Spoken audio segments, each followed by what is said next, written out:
नमस्कार दोस्तों, स्वागत है आपका next gen PCS YouTube channel पर। मैं हूं प्रेमलता और आज हम भारतीय संविधान की प्रस्तावना की दूसरी क्लास को देखेंगे। पिछली कक्षा में हमने प्रस्तावना का सामान्य परिचय प्राप्त किया था और उसके मूल तत्वों पर चर्चा की थी। आज की इस कक्षा में हम इसे और गहराई से समझने का प्रयास करेंगे, जैसे कि इसमें प्रयुक्त शब्दों का महत्व, संप्रभुता, समाजवाद, धर्मनिरपेक्षता, लोकतंत्र, जिसे हम पहली कक्षा में देख चुके हैं, उसके बाद के शब्दों को समझेंगे, जिनमें गणतंत्र, न्याय, स्वतंत्रता, समता और बंधुत्व जैसे शब्द शामिल हैं। साथ ही यह भी जानेंगे कि प्रस्तावना हमारे संविधान में क्यों जोड़ी गई और इसका हमारे जीवन में क्या प्रभाव पड़ता है। तो चलिए बिना देरी किए आरंभ करते हैं आज की कक्षा को। अगला जो हमारा महत्वपूर्ण शब्द था वह था गणराज्य। एक लोकतांत्रिक राज्य व्यवस्था को अक्सर दो भागों में बांटा जाता है। पहला होता है राजशाही और दूसरा होता है गणतंत्र। राजशाही में अक्सर जो प्रमुख होता है वो उत्तराधिकारी इसका वंशानुगत शासन होता है। वंशानुगत शासन यह ब्रिटेन जैसे देश इसके उदाहरण हैं, जबकि गणतंत्र में प्रत्यक्ष या अप्रत्यक्ष रूप से लोग अपनी सरकार को चुनते हैं, जैसे कि अमेरिका। देखिए, गणराज्य का अर्थ क्या है। भारतीय संविधान में गणराज्य शब्द यह सुनिश्चित करता है कि देश का राष्ट्राध्यक्ष जनता द्वारा प्रत्यक्ष अथवा अप्रत्यक्ष रूप से चुना जाएगा।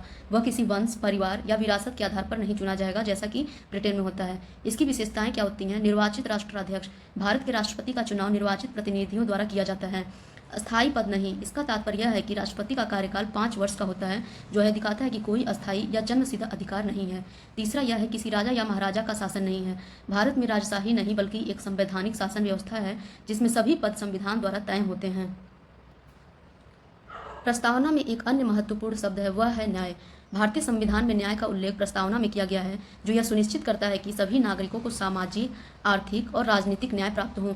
अक्सर प्रीलिम्स में पूछ लिया जाता है कि भारतीय संविधान की प्रस्तावना में कितने प्रकार के न्याय की व्यवस्था की गई है, तो 3 प्रकार की न्याय, सामाजिक, आर्थिक और राजनीतिक। आइए बारी बारी एक एक को समझते हैं। सामाजिक न्याय क्या होती है। सभी वर्गों को समान सम्मान और अवसर मिले, चाहे उनकी जात, धर्म, लिंग या सामाजिक स्थिति कुछ भी हो। जैसे अनुसूचित जातियों, जनजातियों और पिछड़े वर्गों के लिए आरक्षण। दूसरी, अस्पृश्यता उन्मूलन। तीसरी, समान नागरिक संहिता। आर्थिक न्याय क्या होता है। धन और संसाधनों का न्याय संगत वितरण, ताकि हर व्यक्ति की बुनियादी आवश्यकताएं पूरी हों। उदाहरण के लिए गरीबी उन्मूलन योजनाएं, न्यूनतम मजदूरी कानून, खाद्य सुरक्षा कानून। ये सभी लोगों की तक पहुंच को सुनिश्चित करता है। तीसरे प्रकार की न्याय की व्यवस्था है और वह है राजनीतिक न्याय। हर नागरिक को राजनीति में भागीदारी और प्रतिनिधित्व का समान अधिकार प्राप्त है। उदाहरण के लिए सार्वभौमिक वयस्क मताधिकार, चुनाव लड़ने का अधिकार, लोकतांत्रिक संस्थाओं का अधिकार। इन सभी अधिकारों से किसी नागरिक को वंचित नहीं किया जा सकता है। एक पॉइंट और ऐड कर लीजिएगा। सामाजिक, आर्थिक और राजनीतिक, ये जो 3 प्रकार के न्याय हैं, यह 1917 की रूस की क्रांति से ली गई है या रूसी क्रांति से प्रभावित है। रूसी क्रांति से प्रभावित है। अगला महत्वपूर्ण शब्द है वो है स्वतंत्रता। भारतीय संविधान प्रत्येक नागरिक को विचार, अभिव्यक्ति, विश्वास, आस्था और पूजा की स्वतंत्रता देती है। इसका अर्थ है कि पहले तो हमें यही समझ लेना चाहिए कि प्रस्तावना में 5 प्रकार की स्वतंत्रता की बात की गई है। विचार, अभिव्यक्ति, विश्वास, धर्म और उपासना। इसका अर्थ हर व्यक्ति अपने विचार को रखने के लिए स्वतंत्र है। वह किसी भी धर्म को मान सकता है या मानने न मानने का भी अधिकार रखता है। उससे जबरन किसी धर्म को नहीं मनवाया जा सकता। किसी भी भाषा में किसी भी मंच पर अभिव्यक्ति कर सकता है, बशर्ते वह सार्वजनिक व्यवस्था, नैतिकता और राज्य की सुरक्षा को नुकसान न पहुंचाए। ये स्वतंत्रताएं अनुच्छेद 19 से लेकर 22 में सुनिश्चित की गई हैं। समानता को समझेंगे। समानता का मतलब है कि सभी नागरिक कानून के सामने बराबर हैं और उन्हें अवसरों में समानता प्राप्त होनी चाहिए। दोस्तों, समता का अर्थ है समाज के किसी भी वर्ग के लिए विशेषाधिकारों की अनुपस्थिति और बिना किसी भेदभाव के हर व्यक्ति को समान अवसर प्रदान करने का उपबंध। भारतीय संविधान की प्रस्तावना में हर नागरिक को स्थिति और अवसर की समता प्रदान की गई है।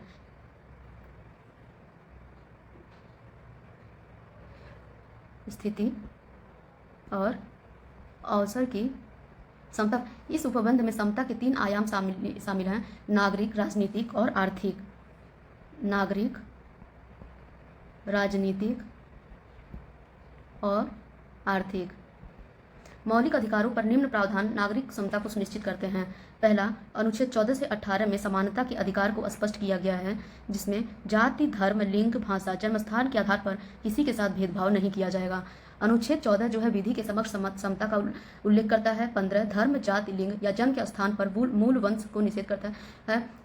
अनुच्छेद 16 लोक नियोजन के विषय में अवसर की समता प्रदान करता है। 17 अस्पृश्यता का अंत करता है, जबकि अनुच्छेद 18 उपाधियों का अंत करता है। अनुच्छेद 18 उपाधियों का अंत करता है। संविधान में दो ऐसे उपबंध हैं जो राजनीतिक समता को सुनिश्चित करने प्रतीत होते हैं। दो राजनीतिक समता, पहला है आर्टिकल 325 और दूसरा है आर्टिकल 326। प्रथम है कि जो 325 है वो है कि धर्म, जाति, लिंग अथवा वर्ग के आधार पर किसी व्यक्ति को मतदाता सूची में शामिल होने के अयोग्य करार नहीं दिया जाएगा। धर्म, जाति, लिंग या वर्ग, ये चार आधार पर किसी को भी मतदाता सूची में शामिल होने के अयोग्य करार नहीं दिया जाएगा। दूसरा जो है लोकसभा और विधानसभा के लिए वयस्क मतदान का प्रावधान है। लोकसभा और राज्यसभा के लिए वयस्क मताधिकार, ये दोनों राजनीतिक समता को दर्शाते हैं। अगला महत्वपूर्ण शब्द है और वह है बंधुत्व। बंधुत्व का अर्थ है भाईचारे की भावना को बढ़ावा देना ताकि समाज में प्रेम, सौहार्द और आपसी सहयोग बना रहे। मौलिक कर्तव्य 51 का यह हर भारतीय नागरिक का कर्तव्य होगा कि वह धार्मिक, भाषाई, क्षेत्रीय अथवा वर्ग विविधताओं से ऊपर उठकर सौहार्द और आपसी भाईचारे की भावना को प्रोत्साहित करेगा।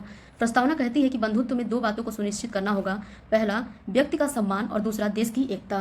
पहला जो है वह है व्यक्ति का सम्मान और दूसरा देश की एकता। अखंडता शब्द को दोस्तों 42वें संविधान संशोधन द्वारा जोड़ा गया था, जो कि 1976 में आया था। बंधुत्व जो है सभी नागरिकों के बीच सामाजिक संबंधों को सम्मानजनक बनाता है, जो इसका मुख्य उद्देश्य है। यह सुनिश्चित करता है कि कोई भी व्यक्ति अलगाव, असहिष्णुता या भेदभाव का शिकार ना हो। अगला महत्वपूर्ण टॉपिक देखेंगे प्रस्तावना का महत्व। इसके मुख्य बिंदुओं को देखेंगे। प्रस्तावना में भारतीय संविधान के आधारभूत दर्शन और राजनीतिक, धार्मिक, नैतिक मूल्यों का उल्लेख किया गया है। यह संविधान सभा की आदर्श सोच और महान उद्देश्यों को दर्शाती है। यह संविधान की नींव रखने वालों के सपनों और अभिलाषाओं को परिलक्षित करती है। संविधान सभा के अध्यक्ष सर अल्लादी कृष्ण स्वामी अय्यर के अनुसार संविधान की प्रस्तावना हमारे दीर्घकालिक सपनों का विचार है। प्रारूप समिति के सदस्य के एम मुंशी ने कहा था, प्रस्तावना हमारी संप्रभु लोकतांत्रिक गणराज्य का भविष्य फल है। संविधान सभा के सदस्य पंडित ठाकुर दास भार्गव ने कहा था, प्रस्तावना संविधान की आत्मा है, इसकी कुंजी है। ब्रिटिश राजनीतिक विचारक सर अर्नेस्ट बार्कर ने प्रस्तावना को राजनीतिक बुद्धिजीवियों का समान दर्शन मानते हुए इसे संविधान की कुंजी नोट भी कहा था। संविधान के एक भाग के रूप में प्रस्तावना, इसकी मुख्य बिंदुओं को देखेंगे। प्रस्तावना को लेकर यह विवाद रहा है कि क्या यह संविधान का भाग है या नहीं। तो इसमें कुछ मामले आए थे, केस आए थे, उसको देखेंगे। पहला था बेरुवाड़ी संघ मामला, जो कि 1960 में हुआ था। इसमें उच्चतम न्यायालय ने कहा कि प्रस्तावना संविधान का भाग नहीं है। इस शब्द को आप लोग नोट करके रखिएगा। इस निर्णय के अनुसार प्रस्तावना में प्रयुक्त सामान्य शब्दों का प्रयोग संविधान निर्माताओं के दृष्टिकोण को दर्शाने हेतु किया गया। केशवानंद भारती मामले में, जो कि 1973 में आया, उच्चतम न्यायालय ने कहा कि प्रस्तावना संविधान का एक भाग है। यह पहले दिए हुए मामले को पलट दिया। इस संविधान का महत्वपूर्ण और मार्गदर्शक हिस्सा माना गया। LIC ऑफ इंडिया मामला, जो कि 1995 में आया था, इस निर्णय में पुनः स्पष्ट किया गया कि प्रस्तावना संविधान का अभिन्न हिस्सा है। प्रस्तावना को संविधान सभा द्वारा उसी प्रकार स्वीकार किया गया जैसे अन्य अनुच्छेदों को। प्रारंभ में प्रस्तावना को संविधान के अंत में जोड़ा गया क्योंकि यह अंतिम रूप में स्वीकार की गई थी। प्रस्तावना पर मतदान के समय डॉक्टर राजेंद्र प्रसाद ने कहा था, प्रस्तावना संविधान का भाग है। वर्तमान में उच्चतम न्यायालय की व्याख्या के अनुसार प्रस्तावना संविधान का हिस्सा है और यह संविधान की मूल भावना से सुसंगत है। क्या प्रस्तावना में संशोधन की जा सकती है? इसमें 1973 में केशवानंद भारती मामले में सुप्रीम कोर्ट ने कहा कि चूंकि प्रस्तावना संविधान का एक भाग है, इसमें संशोधन की जा सकती है, लेकिन इसकी मूल भावना को नहीं बदला जा सकता। इसी के द्वारा इसके मूल ढांचे का एक कॉन्सेप्ट निकलकर सामने आया था। 42वें संविधान संशोधन 1976 में हुआ। उसके द्वारा प्रस्तावना में 3 शब्द जोड़े गए: समाजवाद, धर्मनिरपेक्ष, राष्ट्रीय एकता और अखंडता। अनुच्छेद 368 के अनुसार इसमें संविधान संशोधन संभव है, परंतु मूल संरचना को नहीं बदला जा सकता। बेरुवाड़ी मामला 1960 में कहा था, प्रस्तावना जो है संविधान का भाग नहीं है, लेकिन इसे बाद में खंडित कर दिया गया। तो दोस्तों, यह रही आज की कक्षा की अंतिम तो दोस्तों, आज की कक्षा में और कल की कक्षा में हमने भारतीय संविधान की प्रस्तावना को गहराई से समझने का प्रयास किया है। हमें यह जानना जरूरी है कि प्रस्तावना सिर्फ शब्दों का समूह नहीं, बल्कि यह हमारे संविधान की आत्मा है, जो हमें बताती है कि देश का क्या सपना है और नागरिकों का क्या कर्तव्य है। अगर आपको यह कक्षा उपयोगी लगी हो तो कृपया वीडियो को लाइक और शेयर करें। अगर आप नए हैं तो चैनल को सब्सक्राइब जरूर करें, ताकि आपको आने वाली सभी महत्वपूर्ण कक्षाओं की सूचना मिलती रहे। अगली कक्षा में हम एक नए टॉपिक के साथ प्रस्तुत होंगे। तब तक के लिए पढ़ते रहिए, बढ़ते रहिए और अपने सपनों को साकार करते रहिए। धन्यवाद। जय हिंद।